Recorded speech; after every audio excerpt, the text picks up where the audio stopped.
the next level. So we started at the very beginning by saying, who is my audience? What is my context? What do they need?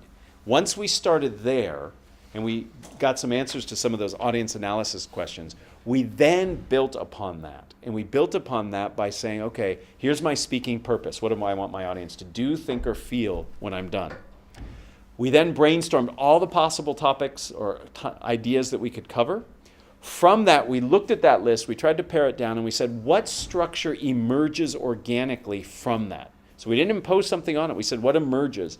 And from that, then, a structure came out. And the structure speaks true to the content, and that makes it easier for you to present. You're not forced. From there, you now have a rough outline of the key high-level concepts you want to cover. We need to flesh that out. We need to add some meat to the bone there. So we need to add support and evidence that makes it compelling. So what Janelle is going to do is she's going to come up and she's going to talk about the different types of support and give you some examples of that. We will then have you think about some support for one of your areas, not all of them. Then what we're going to do is probably take a break. After the break, we're going to let you in on if there is any secret sauce to what we do, if there's any secret, it's what we call audience connecting techniques. And Janelle will walk you through those as well, and then you're going to try to infuse those into your presentation. So gradually, we're building this presentation out. From this point forward, we're going to focus on just one part of the presentation because we don't have time to do the whole presentation. So that's where we're going. With that, Janelle's going to come on up and talk us through some of that. All right. So like Matt just said, you need to put meat on your bones, right? We have the 3 key points that follow the structure that emerged from whatever your content is, but now we have to support it. We need evidence to back up our claims, to prove why we're saying what we're saying. And so one thing I want you guys to think about before we even look at the sheet in your folder is the way that our brain works. So we've got 2 hemispheres of the brain. We've got the right brain and the left brain, and they process information differently. And if we want to engage the holistic brain and keep people engaged and keep their attention, we've got to work both sides of the brain. So the right side of the brain is stories, analogies, metaphors, those more kind of creative things that paint pictures for us. And the left side of the brain we know is the logical side. It's the more analytical part of our brain. So if you look at the handout that's in your folder, it says support and ACTs at the top. Take that one out if you would. There's 4 different types of support that I'm going to go over briefly here. You guys all have that sheet.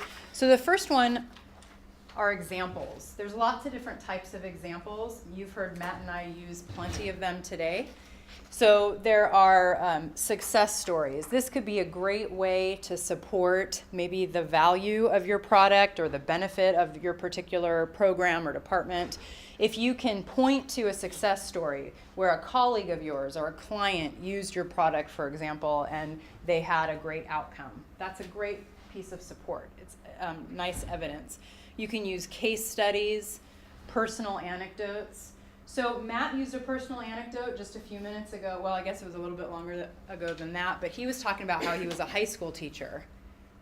That was completely relevant to what he was describing because he was talking about how much context matters and how you have to be thinking about what time of day is it, where are people coming from, and all of those things. So he used a really quick little personal anecdote. The reason that works so well in connecting with your audience is that it's a little bit of a self-reveal.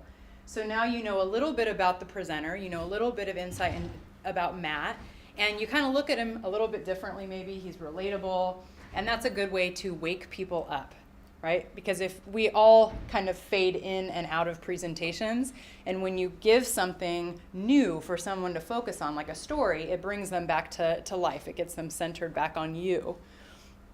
So that works really well. Let's talk about humor for a minute, because a lot of people say like, well, should I bring in humor? Is that a good idea? Should I tell a joke? I get those questions a lot. So let's unpack that for a minute.